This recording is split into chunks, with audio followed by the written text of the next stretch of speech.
Bien, empecemos entonces. Buenas tardes a todos nuevamente. Empecemos con el desarrollo del tema que nos convoca hoy. Estamos hoy trabajando una dimensión importante del derecho que generalmente se estudia cuando se habla de teoría del derecho o en algunas facultades tiene una disciplina específica, además de la de filosofía del derecho, que se suele denominar o llamar teoría del derecho. En teoría del derecho se suelen estudiar más que nada dimensiones formales del derecho, como su estructura, su carácter sistémico, el ordenamiento, la estructura del ordenamiento, clases de normas, etc. Nosotros lo vamos a hacer más reducidamente al análisis y vamos a tomar como punto de partida la que consideramos una nota esencial, clave, para entender el fenómeno del derecho, que es el de la obligatoriedad. Una aclaración. A veces se usa la expresión dimensión normativa del derecho y otras veces se usa la expresión dimensión o carácter obligatorio. La diferencia radica en cuanto al término normativo, que es parte de la cultura anglosajona.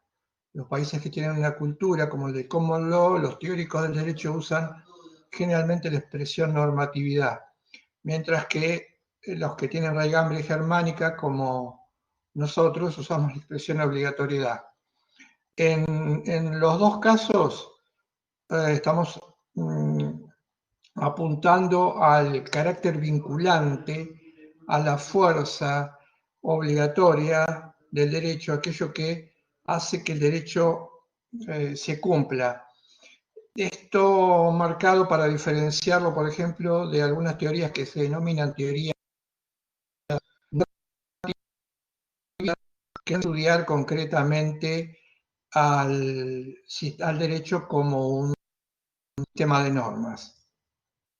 Veamos entonces cuáles son estos rasgos de la obligatoriedad del derecho.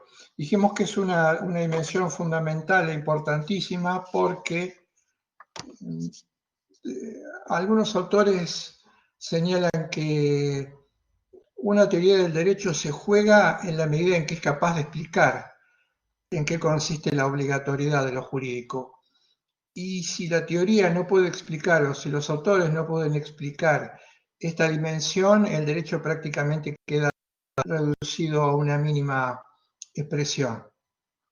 Vamos a tratar de hacerlo en base a algunos argumentos. Yo he subido un material que no ha sido muy utilizado por mi parte, pero después de unas lecturas de un tiempo hacia atrás he decidido incorporar los autores que, por ejemplo, el caso de Julia Barragán, una autora, una jurista argentina, que en este momento está trabajando en la Universidad de Venezuela,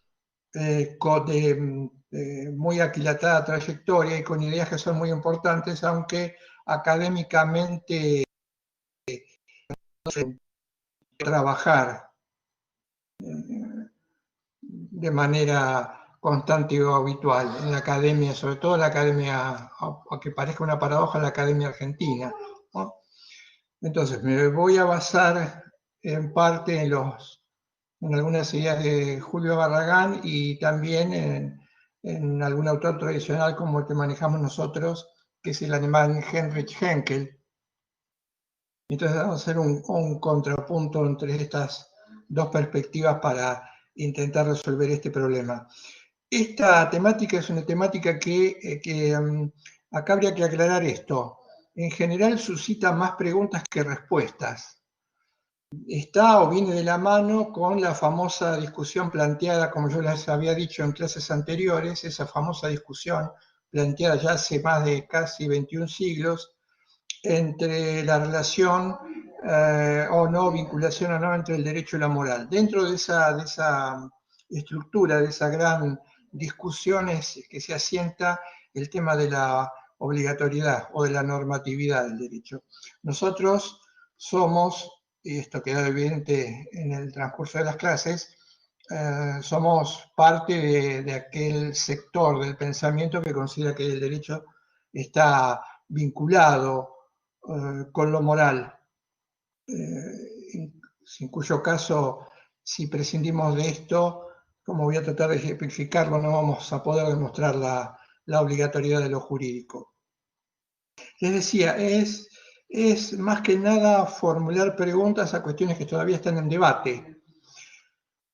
Cuando se dice que el derecho es obligatorio, usualmente el punto de partida, la postulación es obligatorio porque quiere decir que el ser humano tiene que cumplirlo. No es una cuestión de elección, no es una cuestión de azar, no es una cuestión de ganas, sino que el derecho tiene que cumplirse, porque como tal, su propia expresión así lo establece. Como punto de partida es importante, pero para que no quede en una petición de principio, habría que aclarar o agregar lo siguiente.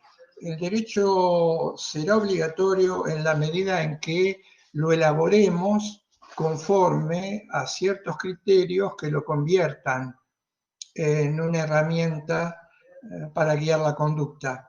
Fuera de eso, postular la idea de que el derecho es obligatorio sin explicar, sin ahondar en aquellas pautas que lo convierten en tal, es simplemente, o en última instancia, dejarlo librado a una cuestión de deseos o meramente postulativa.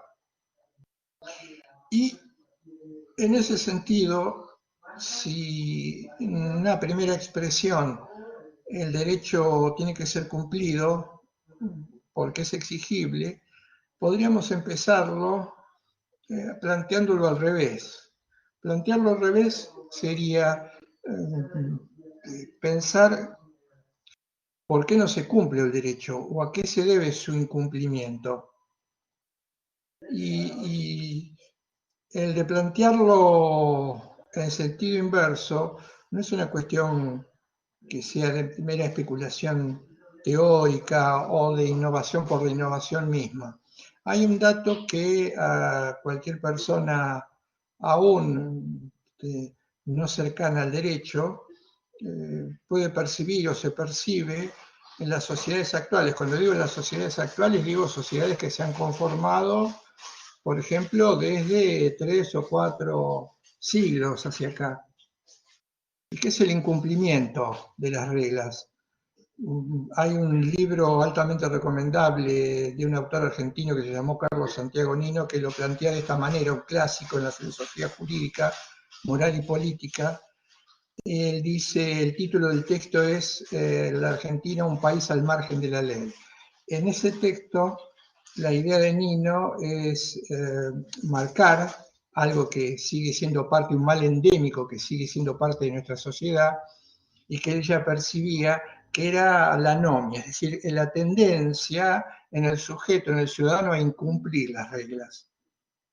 Y él decía que esto venía de una tradición de larga data y su estudio tenía como finalidad el preguntarse el por qué, descubrir cuál era la causal. En el texto aparecen factores históricos, culturales, económicos y también conductuales, que son los que nosotros le prestamos más atención desde el plano de la filosofía del derecho o del plano de las ciencias sociales. Entonces, el diagnóstico de Nino sigue siendo tan real y presente hoy en día como en el momento en que lo escribió. Hay un claro incumplimiento de las reglas en diferentes niveles en una sociedad como la nuestra. Voy a ejemplificar, o también lo dejo porque es interesante, lo he hecho en alguna oportunidad, como laboratorio de pruebas para el cumplimiento de las reglas o el incumplimiento y sus causas, podemos tomar algo muy rico, algo que tiene un costado muy negativo, pero también un costado positivo en nuestra actualidad, que es el fenómeno de la pandemia, sobre todo las normativas que se dictan con respecto a la pandemia y desde ya claramente la norma que regula el aislamiento social y preventivo. Ese será un laboratorio muy rico para trabajar estas variables teóricas que tienen que ver con el cumplimiento de las reglas. Veamos qué tipo de transgresiones puede haber respecto del derecho. ¿Qué implica no cumplirlo? ¿Qué sería no cumplirlo? No cumplirlo habría que hacer una gradación. Tenemos en primer lugar los incumplimientos más graves o transgresiones, que son los delitos. En segundo lugar, tenemos un tipo de comportamiento también transgresor de la regla, pero no tan grave, de menor gravedad, que son los que algunos llaman, los autores españoles llaman comportamientos gorrones. La literatura anglosajona habla de outsiders, es decir, aquellas personas que podrían llegar iniciar cumpliendo una normativa, pero después se salen de la normativa y aprovechan los beneficios que esta normativa tiene porque otros la siguen cumpliendo, él ya no, y obviamente no tiene las desventajas que tiene en el juego de la vida y en el juego del derecho, beneficios y desventajas colectivamente hablando. Y hay un tercer tipo de transgresiones que son las denominadas autoexcepciones. Estas autoexcepciones son las más laxas, las más, si se quiere, invisibles en el tejido social, pero tal vez sean las más perniciosas. Aclaremos un punto. ¿Cuál es la importancia que tienen estas transgresiones negativas? Debilitan el tejido social, debilitan la confianza, los acuerdos, la cooperación, el entendimiento, que son claves para llevar adelante una sociedad en buenos términos. Todas estas transgresiones, ahora vamos a dar el ejemplo de cada una de ellas, de alguna manera lentamente van horadando el tejido, la urdimbre social, minando la confianza que tiene que haber en la sociedad entre sus participantes y en consecuencia generando problemáticas que son difíciles de resolver y al desconocerse los motivos se utilizan remedios que o bien no tocan para nada el problema o terminan agravándolo. Veamos rápidamente la diferencia entre ellos y después preguntémonos por qué se dan estos fenómenos. En primer lugar, hablé de los delitos contra la propiedad, contra la vida, conocidos por todos y estudiados, requieren un reproche social muy fuerte, sobre todo si el bien jurídico en juego es la vida, la propiedad. Sabemos que reclaman surge una protesta airada por parte de la sociedad y el consecuente reproche y la exigencia de que las cosas puedan restaurarse en la medida de lo posible o vuelvan a su punto de origen o punto de retorno. No hay ninguna duda que estos comportamientos tienen un estigma negativo muy fuerte y así se encarga de marcarlo la sociedad en la que se vive. El segundo tipo de comportamientos, que es más, en el primero, aclaro, hay claramente conciencia por parte del sujeto ofensor y del ofendido del daño, en la mayoría de los casos, del daño que se está ocasionando. La segunda situación son son los comportamientos gorrones. Un comportamiento gorrón sería, por ejemplo, el adelantarse en las colas, el aprovechar, por ejemplo,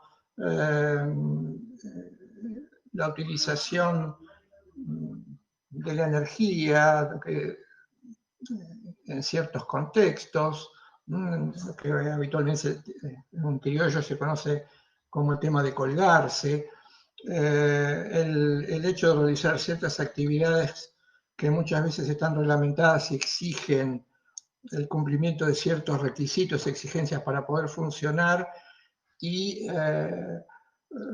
por ejemplo, la venta y vender sin ningún tipo de marco de restricción, lo que, por supuesto, le va a generar de alguna manera un perjuicio a quien lo haga dentro de las pautas que marcan las normativas.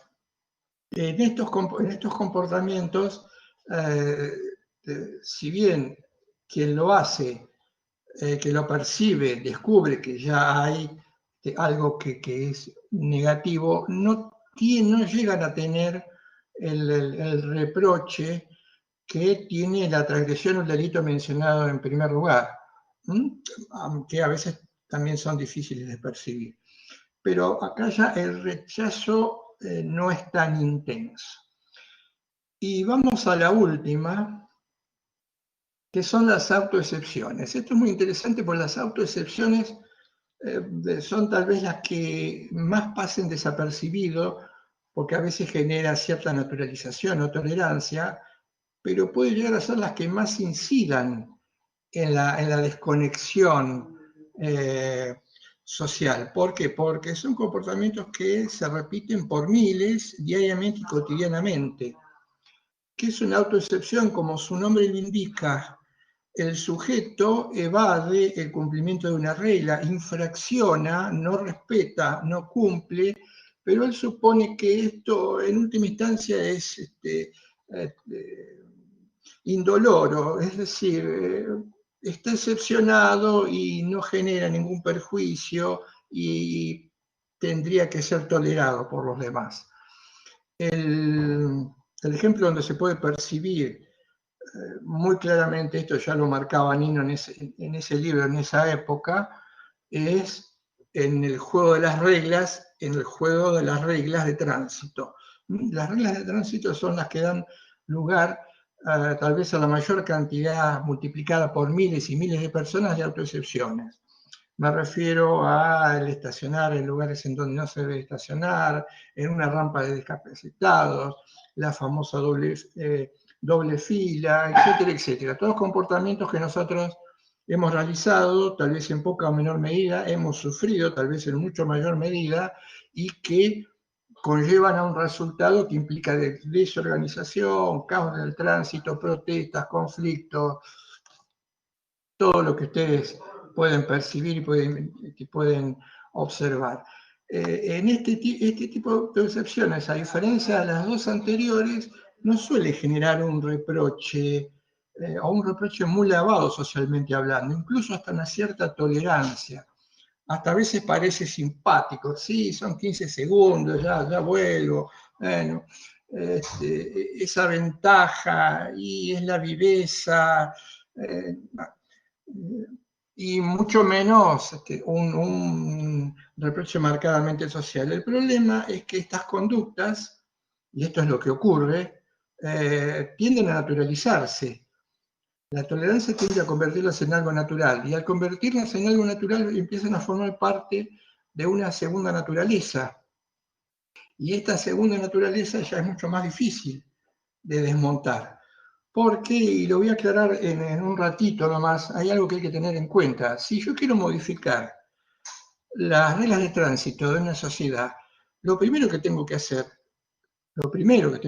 es darme cuenta que por detrás de lo que yo quiero modificar, agregar, cambiar, hay toda una serie de comportamientos naturalizados que no son comportamientos adecuados y que de fondo, de alguna manera, me van atenaceando por ser invisibles lo que yo quiero modificar en la realidad. Entonces, no es cuestión de que genero cambios, genero una normativa, agrego, saco reglas y las llevo al tránsito. No, esas reglas van a tener una enorme dificultad en ingresar si yo lo que no fue, que es lo que habitualmente ocurre cuando se hacen todos los intentos de modificación para arreglar estas situaciones de descontrol y de caos, no he tenido en cuenta toda la otra normativa de incumplimiento, que está por debajo de eso, y que van a hacer que en última instancia el intento de modificar esas reglas de tránsito se termine convirtiendo en algo ineficiente. Vamos a ver que algo parecido ocurre también en el derecho. Entonces, te decía, estos comportamientos indican claramente una sustracción al cumplimiento o a la obediencia de las reglas. Y habría que preguntarse entonces, ya que tenemos que pasar del diagnóstico a la propedéutica y al intento de modificar, ¿por qué se producen esos comportamientos? ¿Qué es lo que genera que haya comportamientos de este tipo? Y en consecuencia, si descubrimos qué es lo que genera este tipo de comportamientos, podemos generar un remedio a la erosión del entramado social.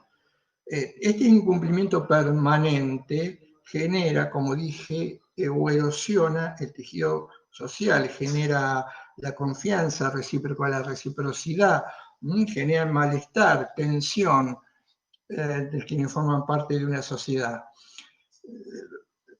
¿Por qué se generan? En primer lugar, hay que contar con el sujeto, que es el destinatario de las reglas. Primer dato, sujeto, nosotros destinatarios de las reglas. Derecho o regla de convivencia que fuese. Normas. Sujeto. El sujeto es autónomo. ¿Qué implica que el sujeto sea autónomo, tenga autonomía, que es una de las grandes conquistas de los últimos siglos en el terreno humano, civil, político, jurídico y económico? Y el sujeto, si el sujeto es autónomo, va a poder elegir las opciones que se le presentan. La primera es no cumplir las pautas. El sujeto es autónomo, en consecuencia, a partir de su autonomía puede decidir no cumplir la regla. La segunda posibilidad que tiene el sujeto, siendo autónomo y racional, es el de acatar la regla. Y hay una tercera posibilidad, que es la de, dije la segunda, acatar y cumplirla, y una tercera que es aceptarla y cumplirla. Ahora, veamos una diferencia crucial ya para entender el tema entre la segunda y la tercera. Después la voy a profundizar, pero que quede ya marcada. Acatar implica una simple actitud de acompañamiento de convergencia externa con lo pedido. Y este acompañamiento meramente externo respecto de lo pedido puede deberse o se debe en general a que el sujeto ha deliberado y, aunque tiene muchas ganas de incumplir la regla, tal vez en el balance de costos y beneficios, si esta regla está acompañada de sanciones y él delibera y piensa que puede ser detectado y a que además el sistema de control es eficiente porque inmediatamente tendrá que pesar qué es lo que vale más en ese balance, los beneficios que obtiene por incumplir la regla o las pérdidas o el costo que tiene el ser descubierto. La conclusión la puede sacar cualquiera. Si el sujeto descubre que es difícil que se lo detecte y después, aun cuando se lo detecte, es difícil que se le aplique una sanción o si la sanción no tiene ninguna equivalencia, probablemente lo que elija es incumplirla.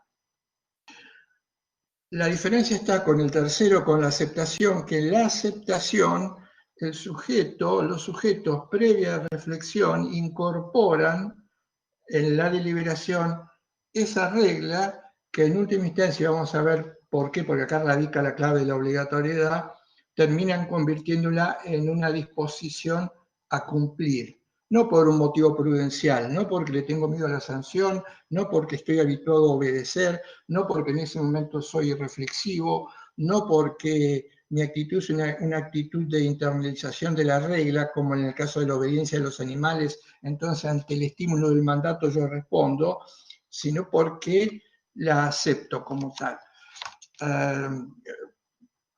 Y digo esto precisamente, que es lo menos habitual, lo dejamos para después. Trabajemos entonces con las otras dos, con las variables anteriores.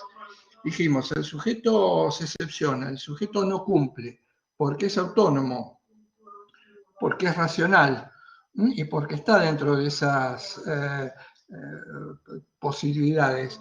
El que decida no cumplir la regla. Tendríamos que hacernos una pregunta que sería la siguiente: ¿de qué manera podemos, si es que podemos, modificar este tipo de comportamientos? Si es posible aminorarlos.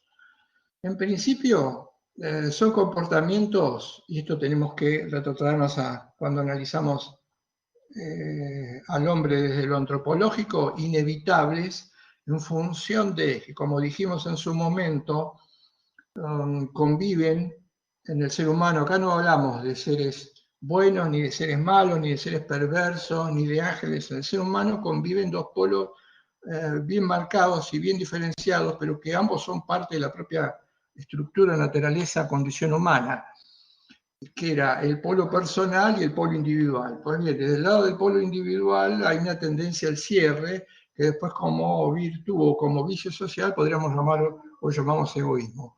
Desde el plano de la otra polaridad, que es la salida hacia el otro, que es la clave del principio dialogar, el abrirse hacia el otro, convive estas actitudes de apertura y que además sabemos que la propia condición humana está estructurada para completarse con actitudes del segundo tipo. Dijimos, tenemos un problema que es la finitud, la falibilidad, el carácter limitado de la condición humana.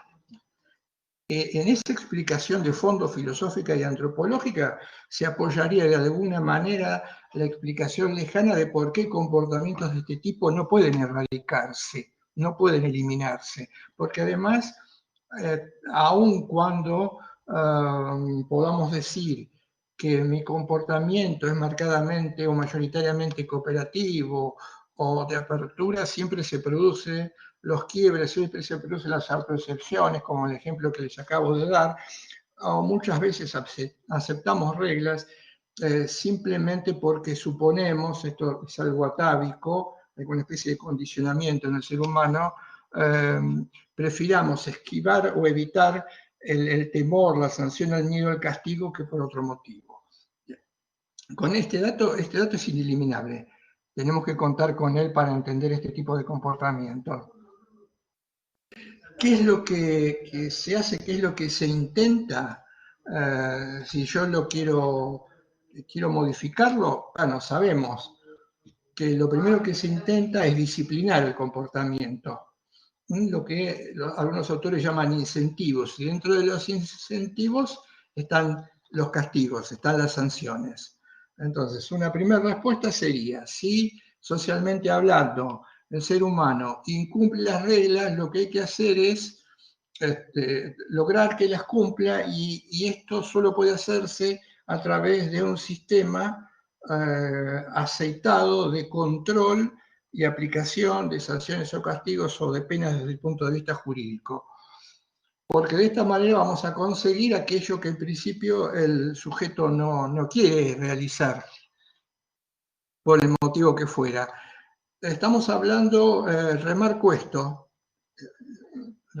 y ténganlo en sus cabezas para entender todo el argumento en general.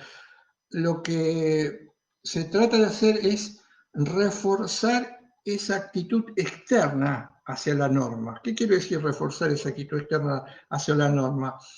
El sujeto acata la norma, por eso está la diferencia entre acatarla y aceptarla, pero podríamos decir la cumple, nada más que en virtud de que hay algo que él considera le va a resultar mucho más gravoso que pase si es que no la realiza, que es la sanción. Entonces, su comportamiento no es un comportamiento de aceptación de la regla, de entendimiento, sino simplemente es para, como actitud, llamaríamos por razones prudenciales, la cata. Ahora, así como la cata hoy, mañana cuando descubre que el control, la sanción, la vigilancia, el efectivo cumplimiento de las reglas no se da socialmente hablando, allí inmediatamente le retira su aceptación y vuelve al punto de partida.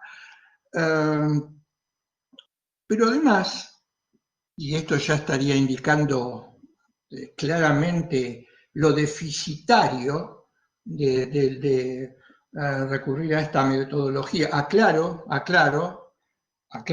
que es cierto que muchas veces las reglas o las normas están acompañadas de sanciones. Ya veremos en su momento por qué.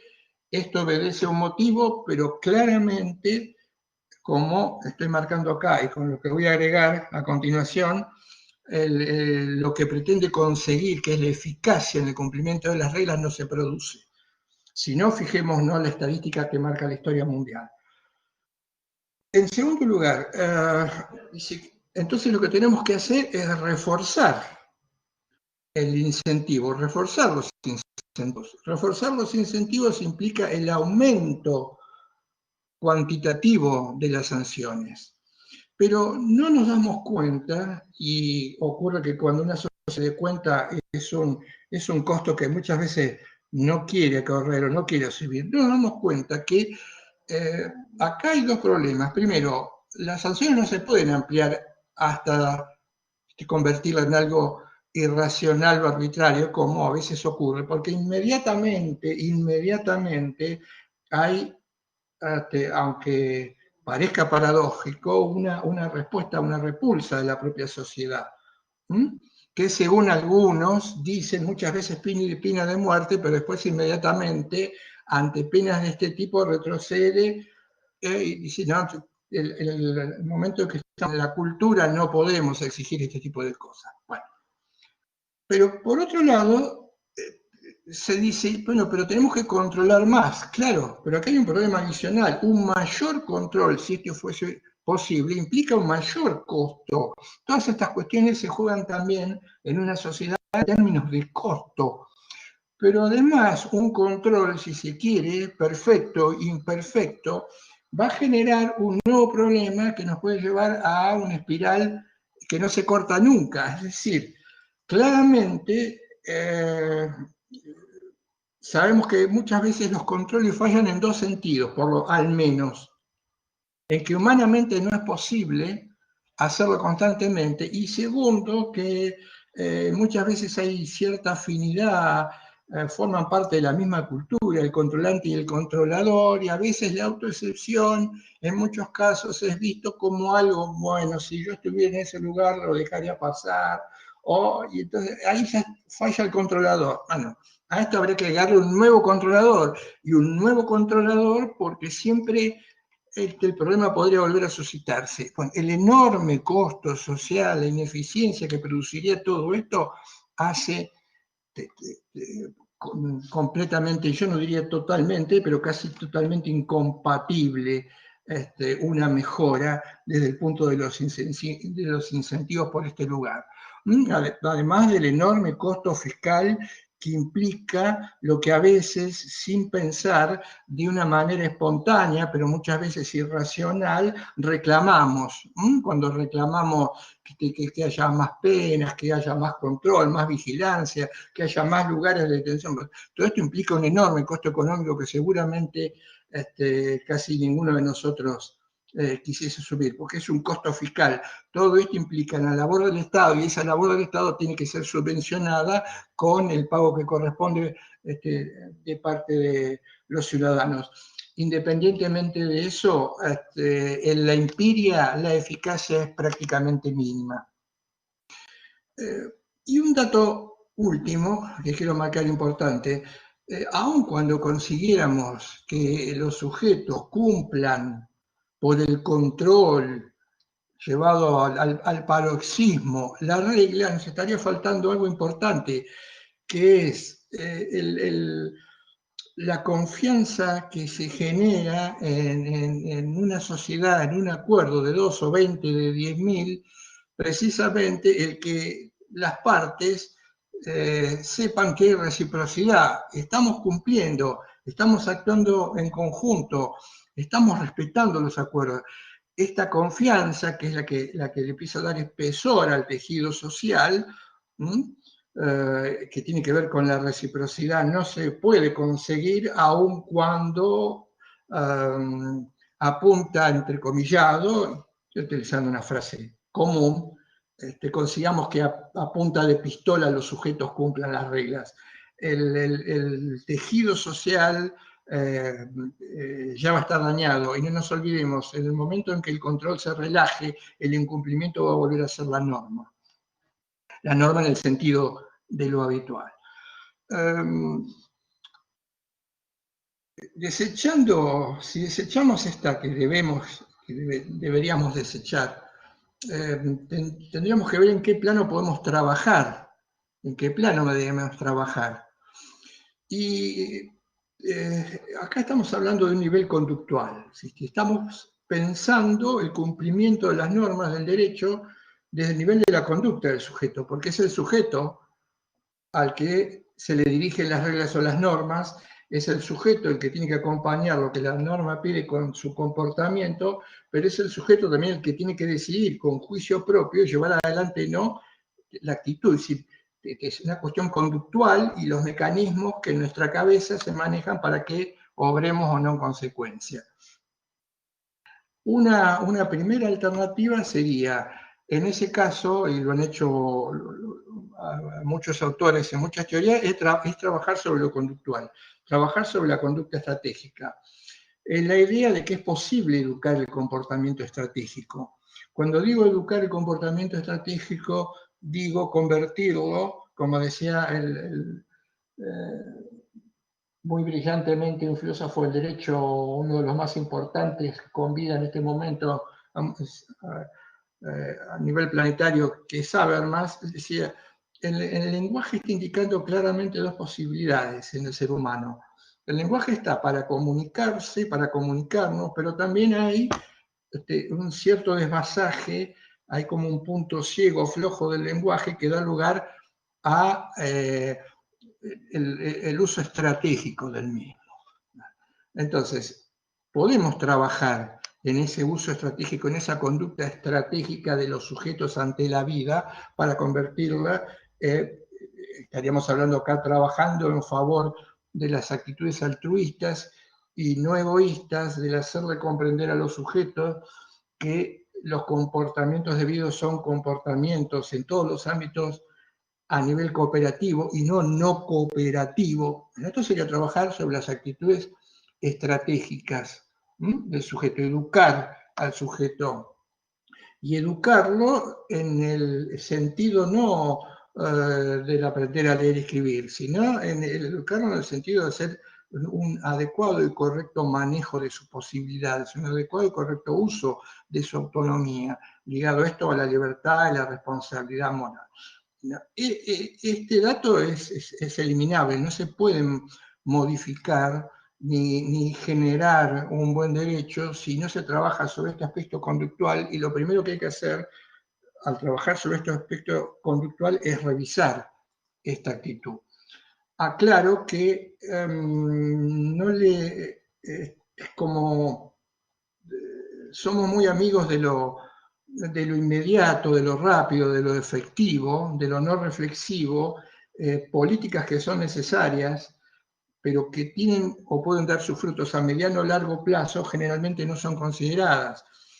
Bien, es por eso que después de 21 siglos de no tener políticas de mediano y largo plazo, seguimos lidiando con estos tipos de cuestiones que cada vez nos generan más problemas y cada vez más difícil de resolverlo a nivel de las reglas o a nivel de las normas.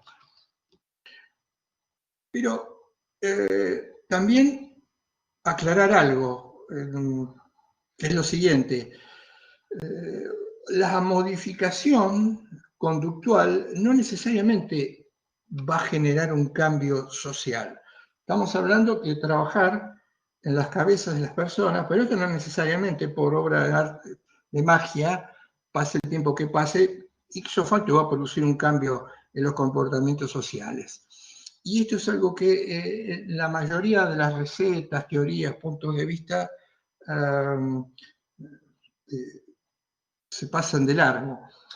Quiero decir, hay también, al mismo tiempo que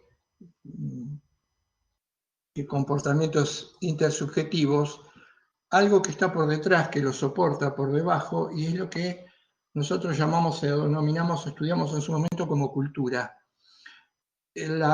o segunda naturaleza. Además de haber instituciones como el derecho, que es una institución, entendiendo por institución y yéndome por los modernos descubrimientos en el plano de la ciencia cognitiva o de la neurociencia, el cerebro trabaja en condiciones de afrontar problemas que tienen que ver con el sostenimiento de la vida del sujeto, y para hacer esto, contando con la información que tiene el cerebro, genera mediaciones para resolver estos problemas. Una de esas instituciones, y una institución fundamental, es el derecho. El derecho como institución tiene una parte formal, que es, llamaríamos, si se quiere, en reglas, códigos de derecho positivo, pero por detrás de ese aspecto formal de la institución, también constituyendo la misma, tenemos la segunda naturaleza o cultura, que está conformada por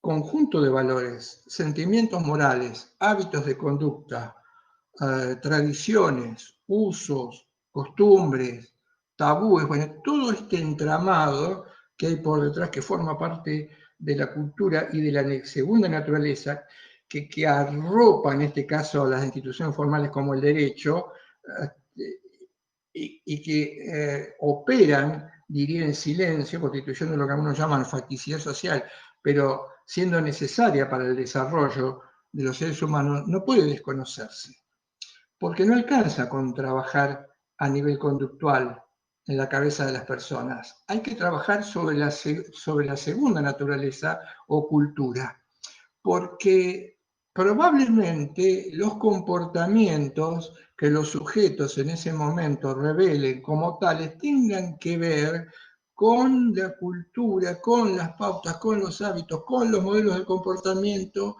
que están presentes y que han absorbido la cultura en que ellos viven. Claramente esto lo explicamos cuando hablamos de lo antropológico, y entonces acá sí se puede entender mejor aquella idea de la que partimos, donde sostenemos que independientemente de cómo actuemos o no actuemos, hay por detrás en nuestra sociedad, en nuestra cultura, en todos los ámbitos,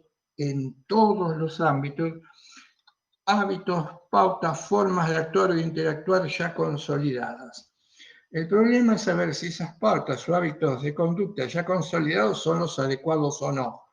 En nuestro ejemplo, y ahora que estamos viendo el caso del incumplimiento de las reglas, y lo que nos lleva a esto, no hay ninguna duda que en sociedades como la nuestra hay en todos los ámbitos una marcada condensación de hábitos individualistas que en la mayoría de los casos, o casi siempre, son difíciles de detectar. Pues bien, esto es mucho más difícil que desmontar que un comportamiento puntual.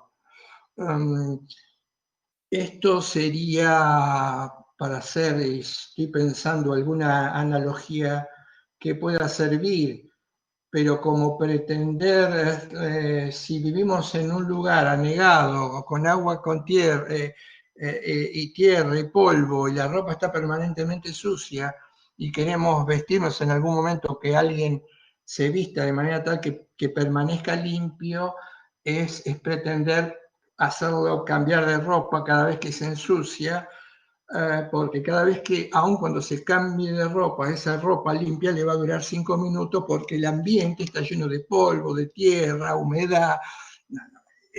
Entonces, esta modificación de la segunda naturaleza es lo más difícil de hacer. Y es una apuesta a largo plazo, pero es imprescindible, esencial, si sumado a la modificación de las estrategias de comportamiento, podamos generar cambios en la actitud de los sujetos. Por lo tanto, como primera conclusión, no hay posibilidad de modificar el entorno cultural, social, aun cuando tengamos que trabajar con reglas de derecho, si previamente no le hemos prestado atención a estos dos elementos. Y esto, y antes de cambiar la óptica y seguir con el argumento en otro sentido, viene a cuenta para entender algo muy importante. Esto se ve claramente en la historia, sobre todo, por ejemplo, de nuestro país, cuando hemos intentado importar modelos de instituciones de otros lugares.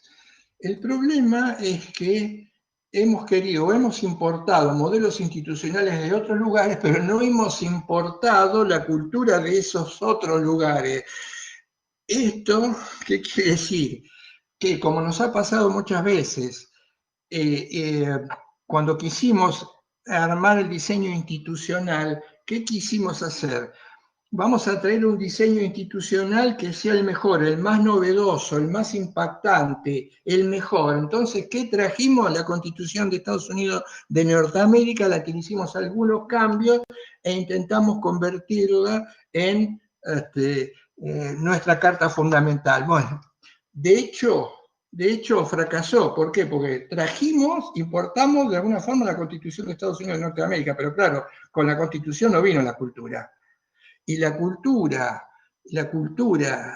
en cuanto a etos, a hábitos, compartimental, ni mejor ni peor, del lugar del que vino con el nuestro, es completamente diferente. Tal vez algún día entendamos, y esto tiene que ver con la persistencia de las mentalidades coloniales, neocoloniales en el pensamiento y en la estructura de los países latinoamericanos, esto tal vez en algún día nos demos cuenta que las instituciones tienen que ser instituciones que se adapten o se conformen a nuestras propias pautas culturales, a nuestra idiosincrasia, a nuestra razón de ser. Los proyectos de incorporar instituciones de otro lado, todos han fracasado a lo largo de la historia del país, institucionalmente hablando. Es el momento entonces que alguna generación, las nuevas, empiecen a tomar en cuenta este detalle. Entonces, la cuestión sería, si tenemos que contar con un sujeto autónomo, pero el contar con este sujeto autónomo implica no cumplir las reglas, de alguna manera estamos en un callejón sin salida. Sí, en parte estaríamos en un callejón sin salida. ¿Por qué digo que en parte estaríamos en un callejón sin salida? Porque queremos promover conductas o comportamientos cooperativos, pero no nos damos cuenta que nuestra cultura, nuestros hábitos están transidos mayoritariamente de comportamientos no cooperativos. Entonces, aparece como algo frustrante u autofrustrante. Todos como sociedad nos damos cuenta tal vez del error, nos damos cuenta de lo que deberíamos hacer, ayudados por herramientas como el derecho, pero también nos damos cuenta que cuando queremos intentarlo, hacerlo, echando mano a estos remedios de buena fe que he contado recién, el resultado a mediano plazo sigue siendo el mismo. Es como una especie de círculo vicioso. Bien, ese círculo vicioso solo se va a poder romper en la medida que tomemos en cuenta estos datos que he estado contando, que son esenciales en el debate, al menos en el debate de nuestra disciplina, el derecho, para convertir al derecho en lo que tiene que ser, un sistema que regule la vida de los sujetos a través de un deber ser y que esta manera de regular, de coordinar los comportamientos, lo sea a través de conductas cooperativas de reconocimiento recíproco, pero que se den en la realidad, ¿eh? Que se plasmen en la realidad, que no solo se plasme formalmente en la institución, sino que también que se plasmen en la cultura. Yo les decía hoy, esta es una cuestión de articular herramientas que permitan conseguir ese objetivo. Y en este articular herramientas que nos permiten alcanzar ese objetivo, hay que replantearse brevemente, metodológicamente, lo que sea el derecho. Hoy dijimos, obligatoriedad implica cumplimiento de las pautas. Ahora bien, sabemos, y este es un dato a anotar, que ante las normas hay dos posibilidades. Actitudes que solo implican adecuarse de alguna manera externamente a la norma y actitudes que podríamos llamar internas respecto de esas normas, su aceptación y cumplimiento. Estas son las dos posibilidades que tenemos. Tenemos que trabajar, proponer una metodología que trabaje sobre la segunda instancia. La segunda instancia implica que haya una convergencia interna, un punto de vista interno de los sujetos de una sociedad X respecto de sus normas. Una actitud, el buscar generar y reforzar una actitud interna hacia las normas. ¿Por qué? ¿Qué pasa si no privilegiamos este segundo factor? Va a pasar algo que me parece irrefutable. Si no trabajamos en este segundo sector, sino que trabajamos en el primero por una serie de motivos, entre otros por desconocimiento de ciertos postulados teóricos y de fondo sobre la condición humana, el papel de las instituciones y de las reglas, lo único que vamos a poder intentar ante el incumplimiento es generar algo que no se da, que es la búsqueda o el acoplamiento externo hacia las reglas. Pero el acoplamiento o la convergencia externa hacia las reglas indican algo que acabo de señalar yo claramente. Quien cumple de una manera meramente externa las reglas porque no las acepta, sea por el motivo que fuese, sino que simplemente las cumple en la medida en que, si están acompañadas de una sanción, tal vez en su balanza de costo y beneficio sea mejor cumplirlas. Pero inmediatamente, si es que lo hace, hay otros que generalmente arriesgan en su balance de razones y las incumplen igual. Y con el problema de que si en el balance la razón prudencial le indica que puede obtener beneficios incumpliéndola, porque ya no hay riesgo de sanciones en lo que fuera, inmediatamente la desobedece. Y tercero y fundamental, si queremos generar una urdimbre de reciprocidad en una sociedad, una confianza, no hay ninguna duda que una sociedad se construye sobre acuerdos. Cuando estos acuerdos se incumplen por parte de uno de los sujetos, entonces ya la relación empieza a deteriorarse, la confianza desaparece y la búsqueda de beneficios y el hacer trampas se convierte en una guerra de quien comete más autoexcepciones, más transgresiones o se cuelga más de los otros sin poder ser detectado, generando un problema hacia adentro. Repasemos entonces en esta propuesta, vamos a hacer una propuesta metodológica que apunta primero cómo se elaboran las reglas. En definitiva, es una cuestión de cómo elaboramos las reglas. Veamos quiénes son los sujetos que intervienen en este juego social. Tenemos la autoridad normativa, que es la que dicta el edictor, el que dicta las reglas. Tenemos el sujeto, el destinatario de las reglas, que somos nosotros, y tenemos las reglas, en cualquier orden. Si fuese un orden lógico, sería autoridad normativa, norma y sujeto destinatario de las normas. Este es el proceso o el procedimiento de la estructura en una institución como el derecho. ¿Y qué tenemos que lograr? ¿Qué tenemos que buscar? ¿Qué estamos buscando? Una mayor convergencia interna en los sujetos respecto de las normas. ¿Cómo lo vamos a conseguir? Bueno, ahí tenemos entonces los sujetos. Pensemos entonces lo siguiente. Por un lado, la autoridad normativa, que es la que elabora la norma. ¿En qué consiste una autoridad normativa? Bien, una autoridad normativa, esto sería la dimensión formal de una institución como el derecho. La autoridad normativa es aquella que ha sido designada como tal en virtud de una pauta que además establece que dicha autoridad o dicha estructura puede elaborar reglas o normas dentro del ámbito de su competencia. Es la famosa estructura piramidal de jerarquía normativa. Veamos que el concepto de autoridad está siendo en este momento un concepto estrictamente formal. Una autoridad sería, como en el caso de las leyes, recurriendo a las constituciones, algo que seguro ustedes ya saben. La Constitución Provincial y la Constitución Nacional determina claramente quién es el que ejerce la función legislativa, la potestad de legislar.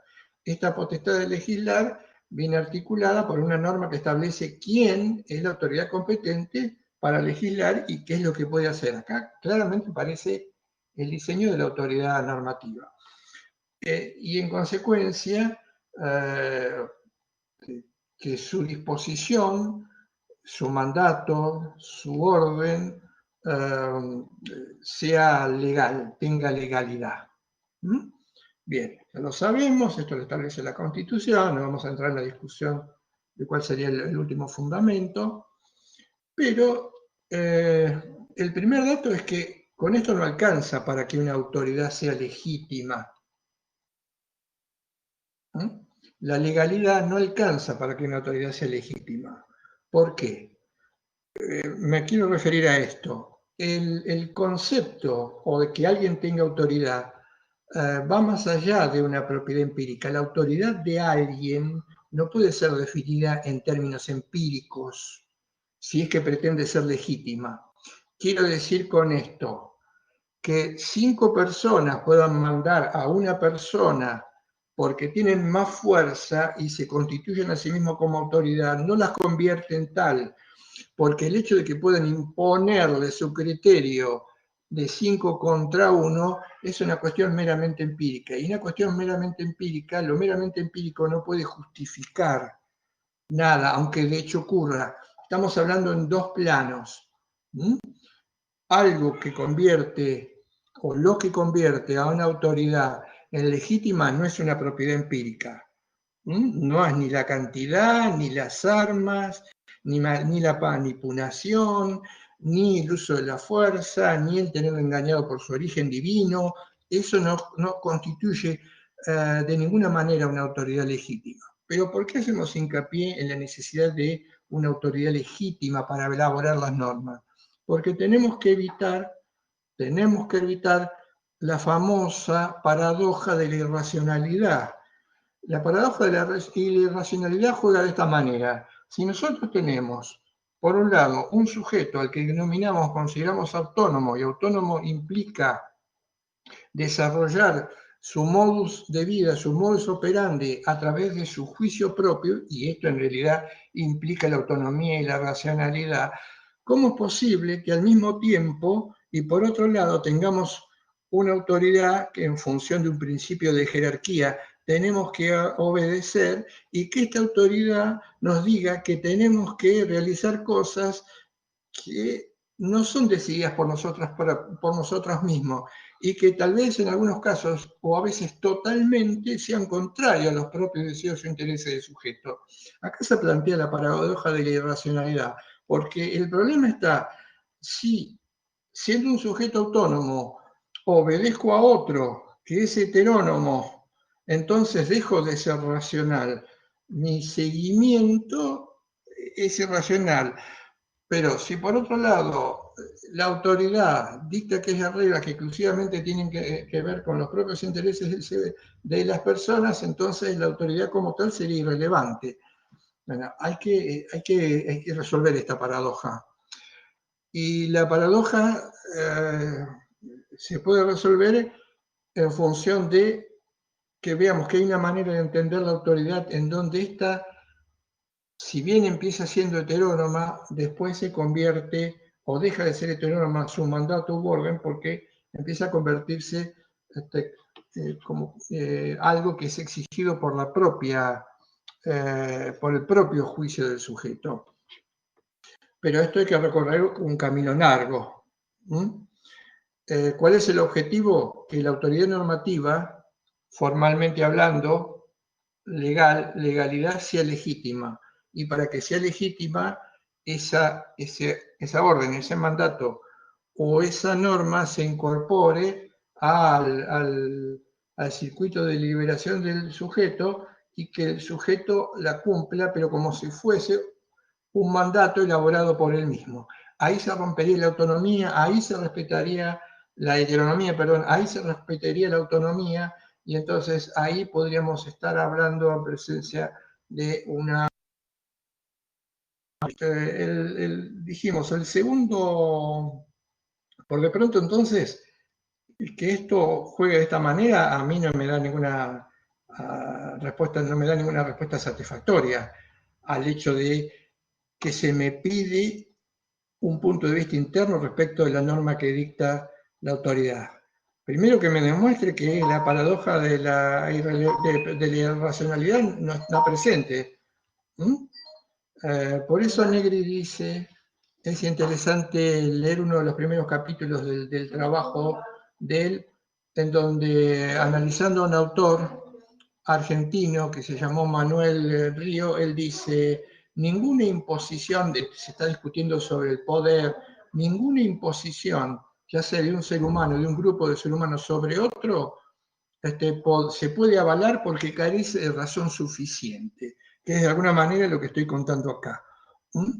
Ninguna autoridad puede justificarse en el término real de justificar, que es apelar a criterios de valor y no de hecho, dije hoy que no es una propiedad empírica lo que justifica la legitimidad de una autoridad, puede avalarse en términos empíricos. Por ejemplo,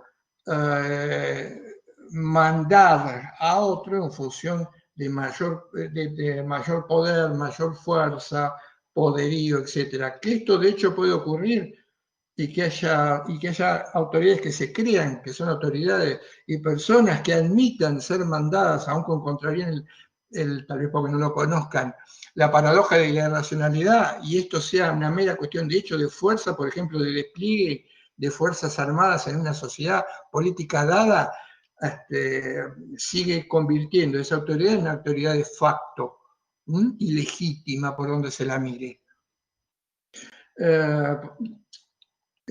Tal es el caso de nuestros hermanos bolivianos, ¿no? De lo que pasa, por ejemplo, en un país como Bolivia, en donde existe una autoridad de facto que solo es conseguida a través de las armas, no es una autoridad legítima, aun cuando quien la ejerce se suponga, se ilusiona con que tiene una autoridad legítima y habla en este sentido, y quien la obedezca suponga también que lo tiene. Es simplemente una cuestión de hecho, ilegítima.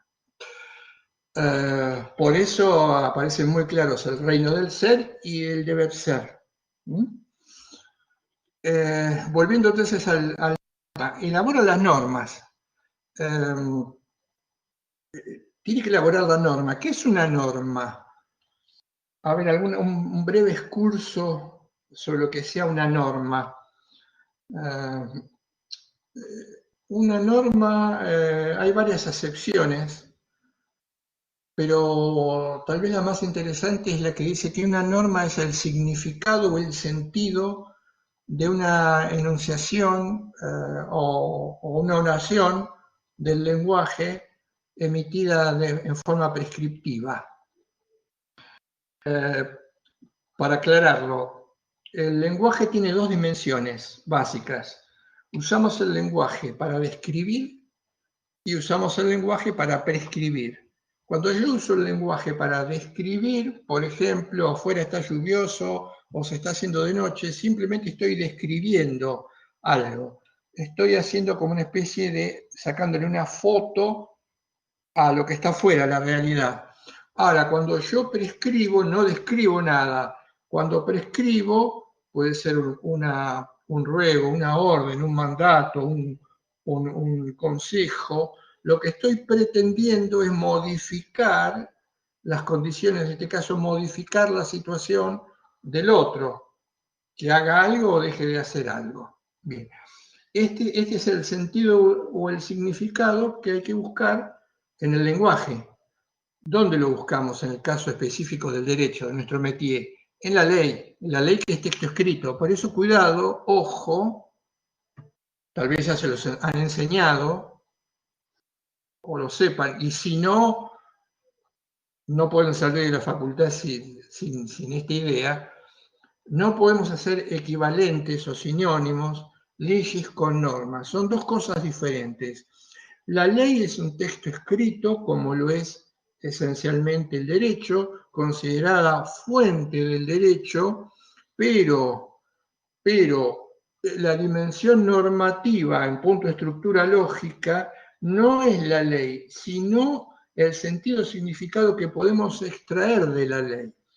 ¿Y qué nos ayuda cuando leemos un texto legal? ¿Qué nos ayuda para encontrar o descubrir la norma? El lenguaje deóntico, lo que se llaman los operadores deónticos. Deóntico viene de deón, deber.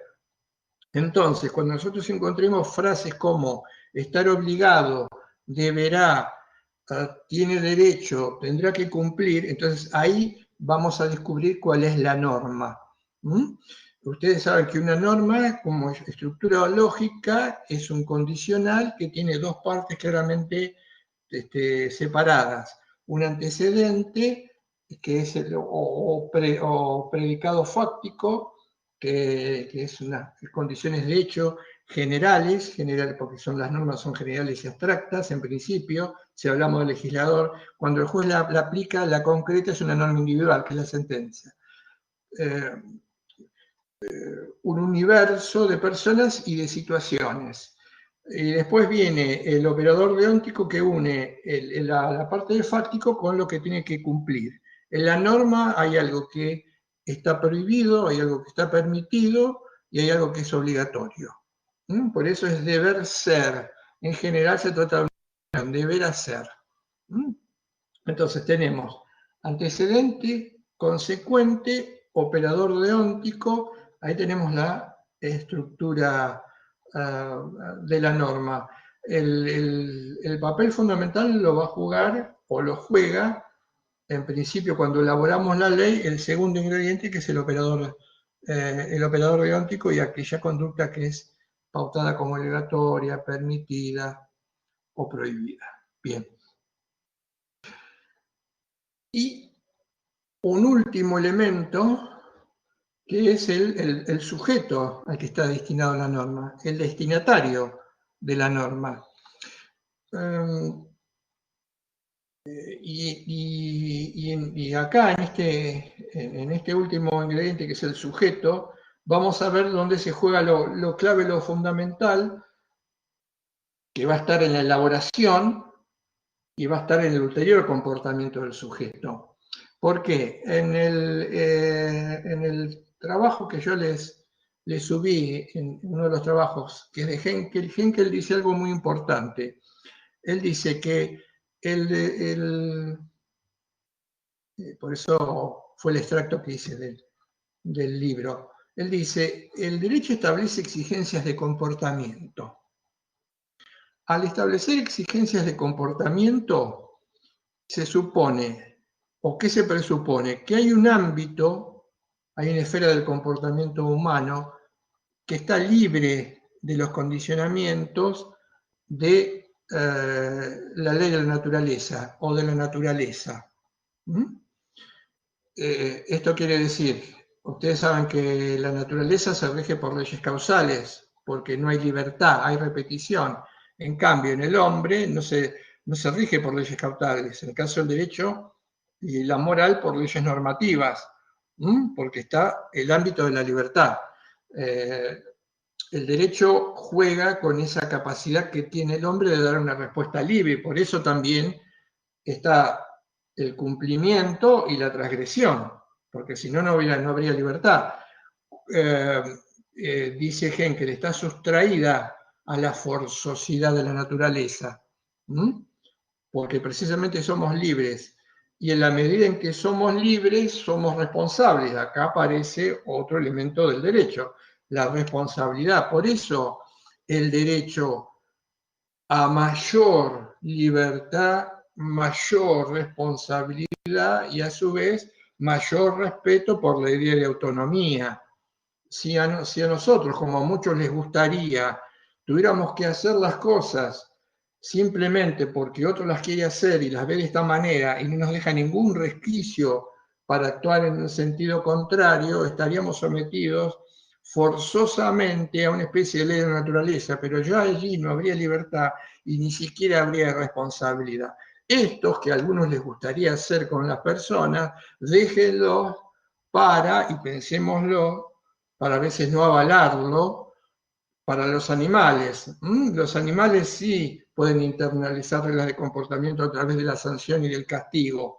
Tanta repetición, tanto castigo, el animal se termina acostumbrando, internalizando el estímulo, y la reacción al estímulo, que es la causa, es el comportamiento que se le pide. Por ejemplo, levantar una pata. Bueno, es hora de que en algún momento le pongamos freno, coto, a quienes pretenden, en terrenos como lo político, lo moral, actuar con nosotros como si tratásemos de animales. Bueno, esto tiene que ver también en parte con el tema de los incentivos y de la sanción. Pero retomando entonces lo que les estaba contando, con esto no alcanza, dice Henkel. Se requiere además que el ser humano sea alcanzable por esas reglas de comportamiento, sea accesible a estas y sea posible ser guiado o dirigido. Acá cuando habla de guiado o dirigido va a ser clave porque yo me voy a dejar guiar por la regla en la medida en que acepte la regla. Si esto significa que la regla que es importante me guíe, yo acepte su guía para después convertirla en una guía, pero que ya no vendría de afuera, sino que sería una guía que descubro que tiene que ver con lo que yo tengo que hacer como mandato desde mi situación. Este es el punto de vista interno, la aceptabilidad de la regla. Y además pueda comprender, dice Henkel, pueda comprender el significado y el sentido de lo que se nos requiere. Acá entran a jugar problemas que tienen que ver con la comprensión del texto, la inteligibilidad de lo que la ley nos indica, no solo el significado de los términos, no simplemente que perro significa perro, auto significa auto, casa significa casa, sino el significado que va más allá, el sentido que va más allá del significado. Descubrir cuál es el sentido de la regla, cuáles son los valores que están en juego en esa regla, en qué aspectos esa regla me beneficia y en qué aspecto me beneficia menos, pero en función de que nos va a beneficiar a todos. Eso es lo que yo tengo que descubrir, el sentido, y el sentido tendrá que ir de la mano. Ahora voy a pasar y en el cierre acotar un poquito más con la justificación que le demos a ese texto. Y por último dice Henkel que el ser humano pueda elegir, seleccionar las reglas poniendo en juego su razón y su voluntad. Vamos a ver que el sujeto tiene que entender lo que la regla le pauta y tiene que ser motivado por la misma. Acá va a estar la clave de la aceptabilidad y de la obligatoriedad, porque vamos a ver qué es lo que puede motivar al sujeto a actuar en consecuencia. Que él genere un juicio previo, pero que además no genere un juicio previo que diga, ah, me gusta, qué bien que está elaborada esta regla, sino que me motive a cumplirla. Ese es el paso último y definitivo y el más difícil. Veamos cómo, si se puede lograr y cómo. Bien. Si queremos generar una aceptabilidad, un punto de vista interno en los comportamientos, en las reglas, que además implique menos costos en los incentivos, no hay ningún problema que una regla bien elaborada, y esto por una cuestión que tiene que ver con un resabio del Estado que en su momento reforzaba la vigencia de sus disposiciones con una sanción, no hay ningún inconveniente que desde otro ámbito, desde el ámbito del poder político, se acompañe una regla con una sanción. Pero esto, como está demostrado, juega casi nulo papel. Lo importante es que la regla esté bien elaborada.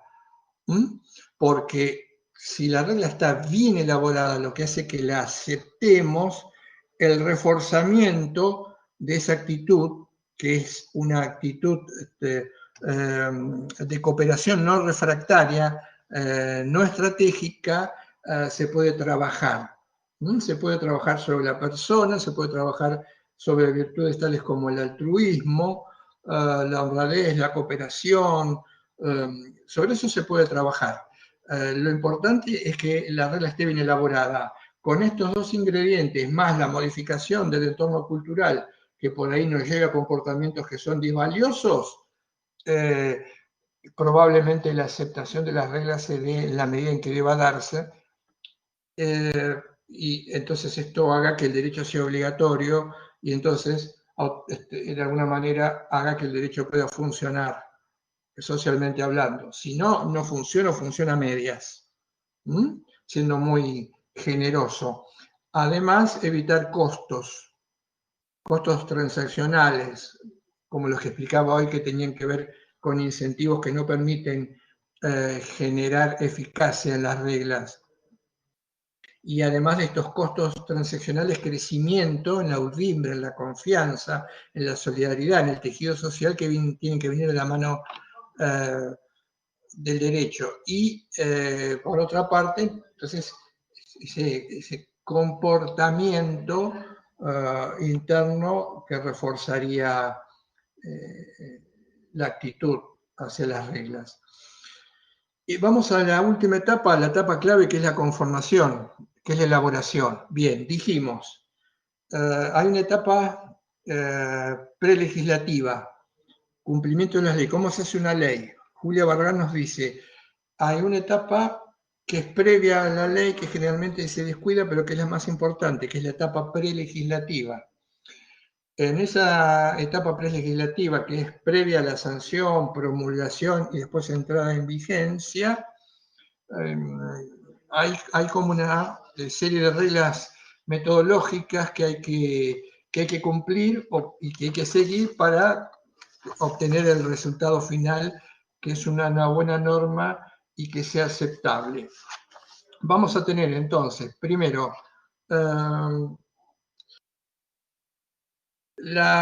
hay que ponerse de acuerdo en los fines que van a tener las normas. Pensemos que estamos dentro de un sistema en donde las normas se elaboran hoy por personas que representan al pueblo, que es el detentador del poder político. Entonces, la norma, entre comillas, se cocina bien o mal dentro de una institución o de una estructura formando parte del poder político que es el Congreso. Parlamento, Cámara de Diputados, Cámara de Senadores y así sucesivamente dependiendo de la jerarquía o del lugar. La ley, la norma, se cocina allí. Lo primero que hay que trabajar es ponerse de acuerdo en los fines que va a perseguir esa ley. La ley es la respuesta a un problema. Esa respuesta al problema también es dada, aun cuando no exista ley, por parte del sujeto. Por eso no es que el problema se resuelve a partir de que la ley dice cómo. El sujeto ya puede haber visto ese problema antes de la existencia de la ley y también haber puesto en juego su capacidad, su reflexión, su autonomía, optando por una posible salida o respuesta ante ese problema que todavía no tiene normación. Y lo difícil que resulta ponerse de acuerdo sobre las finalidades de una ley, porque la finalidad de la ley es una finalidad común. Tiene que abarcar tanto al edictor, al que elabora la regla, que también va a ser destinatario de la misma. Por eso una regla que de alguna manera, como es bastante frecuente, eluda que la misma alcance a quienes la dictan, ya es un mal mensaje que se manda desde la autoridad normativa hacia quien tiene que cumplirla. Lo difícil es que tienen que ser fines comunes. Entonces acá aparece claramente la idea de bien común. Y esto implica la comprensión de que las leyes se apuntan a fines que son comunes para todos, permiten la obtención de beneficios por todos, aún de una manera escalonada o jerárquica, y que además puedan ser afectados. Acá hay un dato importante que lo ven las modernas teorías del discurso. No solo en la ley tienen que participar todos los afectados, sino todos los afectados tienen que ver que en alguna manera sus propios objetivos se ven representados por este. Acá hay un problema interesante, insoslayable, y claro, vivimos dentro de sociedades pluriculturales, vivimos dentro de sociedades en donde los desacuerdos, sobre todo desacuerdos morales, son muy profundos. Esto es innegable. Además, teniendo en cuenta la diferencia de intereses y planes de vida que cada sujeto puede asumir, por eso es un valor esencial la autonomía consagrada constitucionalmente, pero la autonomía no tiene simplemente que ver con el juicio previo y un uso responsable de la libertad, sino que la autonomía también tiene que ver con una cuestión emancipatoria, es decir, el sujeto no solo es autónomo porque decide sobre sí mismo, ordenando sus preferencias de una manera acorde con sus objetivos, sino que también tiene que tener las posibilidades para generar sus propios planes de vida. Esto es lo que le falta al concepto de autonomía liberal, que solo pone el acento en la autonomía o en la libertad, olvidándose de las condiciones materiales y no materiales que posibilitan que un sujeto elija desde su lugar un plan de vida previo, cualquiera sea este. Esta es la otra etapa que falta, todavía trabajosa, pero que hay que tener en cuenta en el momento de elaborar la ley, que es el componente emancipatorio. Entonces, los sujetos tienen que elegir sus propios planes de vida, cada uno, porque es autónomo, poder llevar adelante esto, y el Estado en esto no puede intervenir. El Estado lo que tiene que fijar son pautas que tienen que ver con el bien común, pero no de qué modo tiene que vivir la vida así o asá, aun cuando suponga que el plan de vida elegido por esa persona no es el que más le conviene. Acá está la famosa discusión, no voy a entrar en eso, pero la voy a dejar simplemente marcada, entre las actitudes perfeccionistas y no perfeccionistas, o paternalistas. La actitud perfeccionista que supone que yo creo que todos tienen que actuarse de esta manera porque si no se perjudican. Y el no perfeccionista que dice, no, que cada uno decida elegir su propio plan de vida, aun cuando a vos te parezca que se perjudica. Obviamente que si estamos hablando de un nivel de convivencia social y reciprocidad, la autonomía implica que mi plan de vida no puede dañar a otro, pero que hay que tener en cuenta muchos factores que antes se desconocían. 18, 19 en la mecánica de las acciones. Los efectos de mis acciones no son solamente aquellos efectos que yo veo se producen de manera directa. Hay también efectos en la acción de cada uno de nosotros indirecta que muchas veces no vemos. Y aquí es donde se puede producir este daño al otro, que como consigna liberal, no dañar al otro, es importantísima. Le decía, la dificultad entonces de generar estos fines comunes. Pero acá tiene que haber un trabajo, porque esto es, si se quiere, es el ala política de la elaboración de la norma, se tiene que generar una voluntad de consenso en los fines que se van a perseguir. Por eso es importantísimo en la elaboración de la ley el papel que juega la deliberación. Si todos los afectados tenemos que participar, todos los afectados tendríamos que intervenir. ¿En qué? En la deliberación para llegar al texto. La deliberación incluye la búsqueda de fines o valores últimos, con lo difícil que resulta en etnias, en culturas, en puntos de vista diferentes que conviven dentro de un mismo espacio físico. Esto requiere una ardua tarea de argumentación, en menor medida de negociación y en última instancia de resolución a través de un voto. Porque además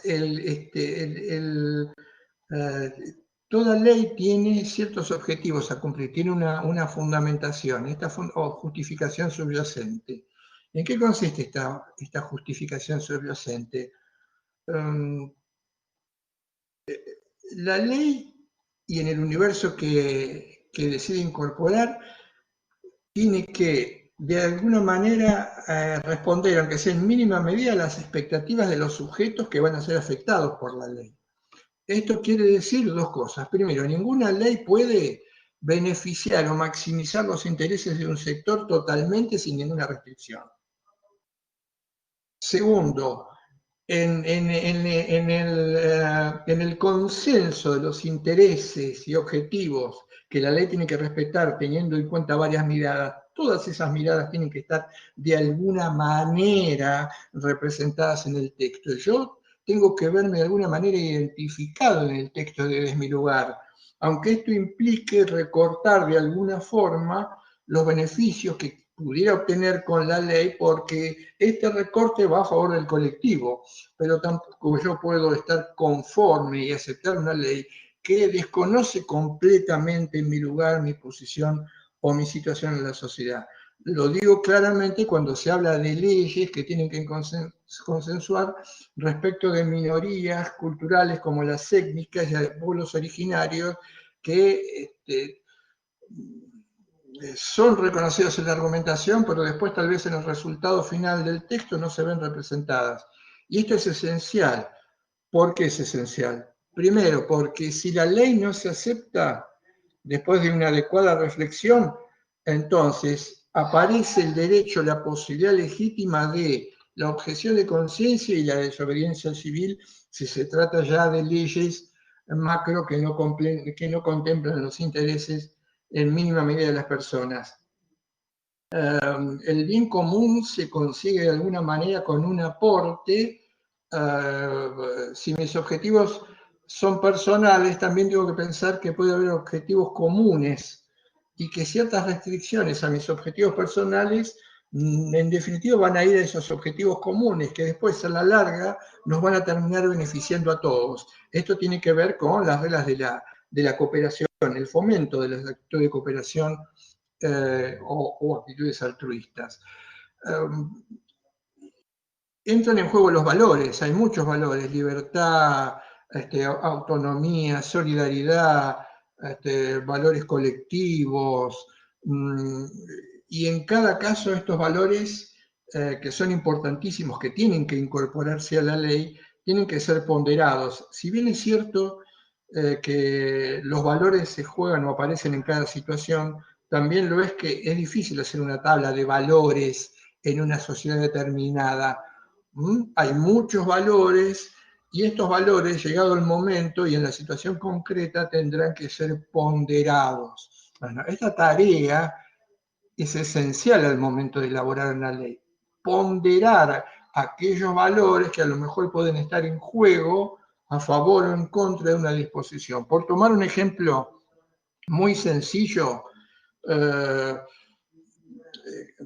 una normativa que prohíbe el fumar en ámbitos o espacios públicos es una normativa en la que seguramente al momento de poner en la balanza los derechos, libertades o valores en juego, ha puesto por un lado la libertad individual que tiene que ver con aquellos que fuman y por el otro lado un valor importante que es si se fuman en lugares donde hay otras personas que no fuman, pero estas pueden ser afectados en su salud por la primera, no queriendo hacerlo, entonces lo que hay que privilegiar es la salud pública en lugares donde tienen que convivir muchas personas. Por lo tanto, quien fuma puede fumar cuando quiere, como quiere, pero no en un lugar público que pueda afectar. Entonces ahí se ponderan los valores, se pondera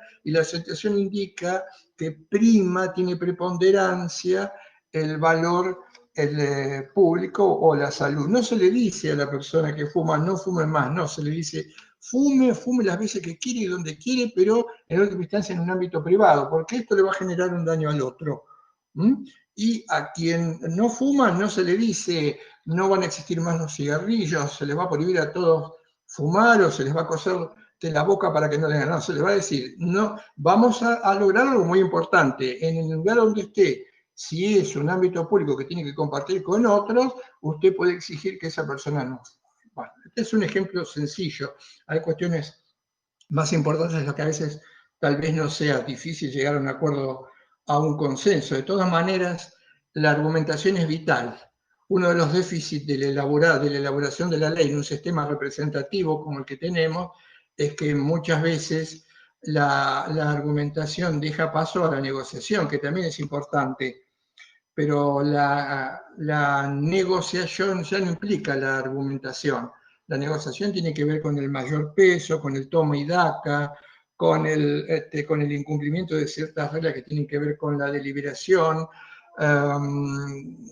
Ya es un procedimiento más viciado, que si bien tal vez no se pueda prescindir de él, el ideal regulativo de la democracia que hoy está en juego, la mayoría de los autores lo piensan como un ideal regulativo a reemplazar a la democracia representativa que está en crisis hace mucho, que está en crisis por ese divorcio entre el representante y el representado, y esa diferencia entre la justificación de la ley y lo justificado, quiero decir, entre lo que supuestamente debería alcanzar la ley después cuando vemos la ley escrita, dando lugar a la democracia deliberativa, que exige que las cuestiones sean debatidas públicamente a través de razones y argumentos racionales que se puedan expresar en la lisa, en el detalle, y después en última instancia la generación de algún consenso mínimo. Y si este consenso mínimo no es posible, más allá de que se argumentó, no que se negoció,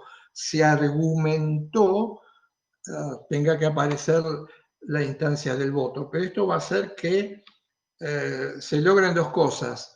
Primero, el compromiso de quien, entre comillas, salió derrotado para cumplir esa normativa. ¿Por qué? Porque si lo único que tenemos para apoyarnos respecto de una norma de alcance colectivo que a mí me afecta es que la decidieron 20 y no 15, pero además donde yo no me veo representado absolutamente en nada, cuidado, porque esto puede dar lugar a lo que decía hoy, primero al no cumplimiento. Y un elemento que tiene que tenerse en cuenta al momento de elaborar la ley es la eficacia. No elaboro una ley, no me tomo todo ese trabajo de incorporar exigencias y valores para después echarlo por la borda si la ley no es eficaz. ¿De qué me sirve? Pero puede no ser eficaz porque está mal elaborada. Y la eficacia no va a venir de la mano, como ya lo argumenté, de las sanciones, de los incentivos. No hay nada que obstruya más la eficacia de una ley que el aumento de los incentivos, porque siempre va a haber posibilidad de no cumplirla, de desobedecerla y escaparse de la misma. Aunque más no sea porque los controles son laxos o porque las sanciones no se aplican nunca. Entonces, esto se puede ver que son temas delicados, muy delicados, pero donde la racionalidad, la búsqueda de consenso con todos estos factores, de valores, de intentar reflejar los puntos de vista de todo el colectivo en la ley, tienen que aparecer. En uno de los temas más espinosos, esto se ve claramente, lo planteo, porque además todos lo conocemos, se da en cuestiones como cuando se tienen que discutir o debatir leyes sobre el aborto, ¿no? Hay un autor importantísimo, recomiendo de su lectura de la filosofía política, que se llama Martí, que tiene un libro muy lindo que se llama La República Deliberativa, en donde él dice qué difícil, todos admitimos que es indispensable el derecho a la vida, dice Martí, no hay ninguna duda, con alguna excepción, todos los seres humanos consideramos valiosísimos el derecho a la vida, pero la dificultad de ponernos de acuerdo cuándo comienza la vida, por ejemplo, en un punto del debate como el aborto, ¿no? Bien, a pesar de eso,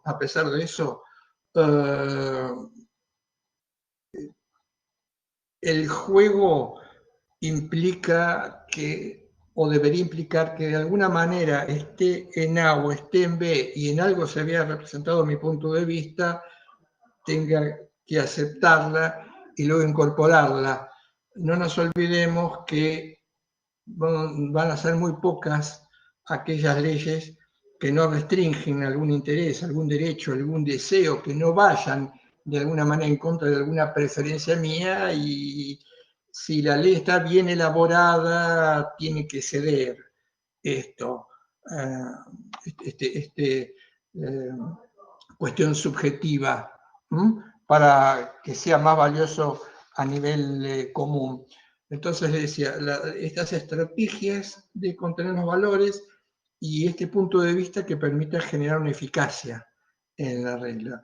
Solo así estaremos en condiciones de decir que una ley es obligatoria. Y entonces, cuando Helken dice que el derecho son exigencias de comportamiento dirigidas hacia la persona para que ésta se deje guiar, aquí está el donde se deje guiar.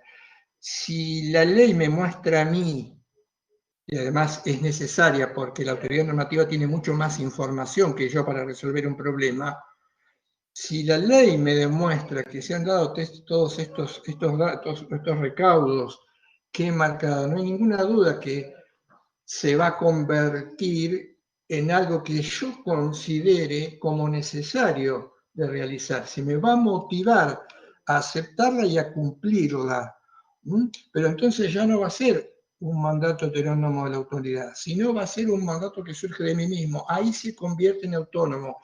Ahí es mi juicio, es mi decisión la que, después de deliberar, considera que tengo que seguir la regla jurídica porque es como si la hubiese elaborado yo mismo. Ahí se rompe, se desbarata el dilema, la paradoja de la racionalidad.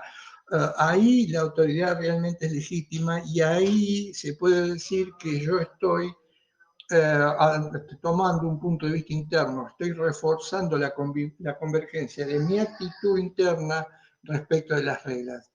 Y ahí entonces sí el derecho, la norma de lo que se trate, aparecerá como lo que tiene que aparecer o ser, que es obligatoria. Después el detalle, la convergencia, el adorno de si quiere ser acompañada con una sanción o no, será completamente contextual. Esto es entonces lo que, como diría, propuesta, porque en estos trabajos hay mucho de propuesta, de reglas, de ideal regulativo, pero hay claramente marcado cuáles son los problemas para o por qué el derecho se incumple de una manera tan constante en las sociedades. Queda abierto, si quieren, he abusado bastante del tiempo, si queda abierto alguna pregunta, me la formulan y un breve espacio de 5 minutos si alguien tiene alguna pregunta.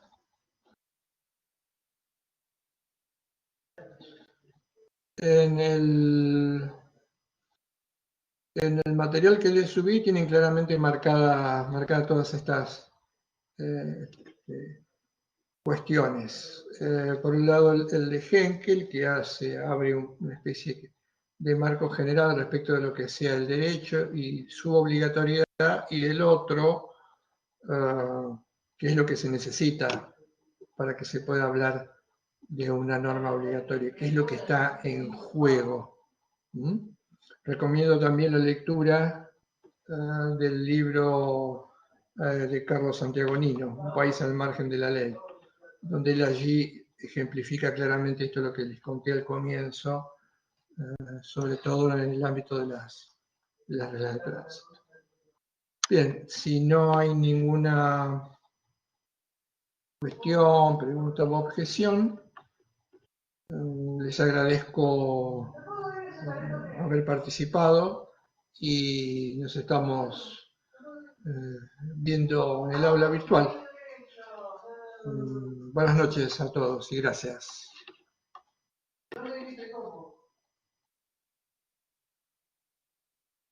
¿Cerraste?